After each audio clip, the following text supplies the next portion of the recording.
জাতিসংঘের সাধারণ পরিষদের অধিবেশনের আঙিনায় হঠাৎ করে এক নতুন বিতর্ক। অন্তর্বর্তী সরকারের প্রধান উপদেষ্টা ডক্টর মোহাম্মদ ইউনূস সরাসরি আঙুল তুললেন ভারতের দিকে। বললেন, বাংলাদেশের গণ অভ্যুত্থানকে ভালোভাবে নেয়নি ভারত, আর সেই কারণেই দুই দেশের সম্পর্কে তৈরি হয়েছে তীব্র টানাপোড়েন।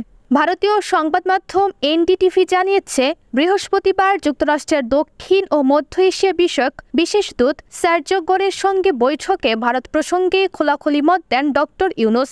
মাত্র এক মাস আগে মার্কিন প্রেসিডেন্ট ডোনাল্ড ট্রাম্প সার্জিও গোরকে ভারতের নতুন রাষ্ট্রদূত হিসেবে নিয়োগ দেন।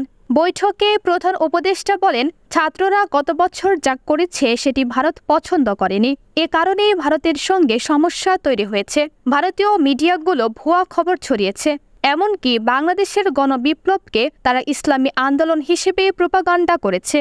এছাড়া তিনি অভিযোগ করেন, সাবেক স্বৈরাচার প্রধানমন্ত্রী শেখ হাসিনাকে ভারত আশ্রয় দিয়ে পরিস্থিতি আরও জটিল করেছে।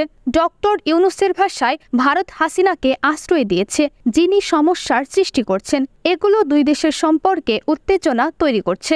প্রধান উপদেষ্টা সার্ক নিয়েও হতাশা প্রকাশ করেন। তিনি বলেন, সার্ক কাজ করছে না, কারণ একটি দেশের রাজনীতির সঙ্গে এটি ফিট হচ্ছে না।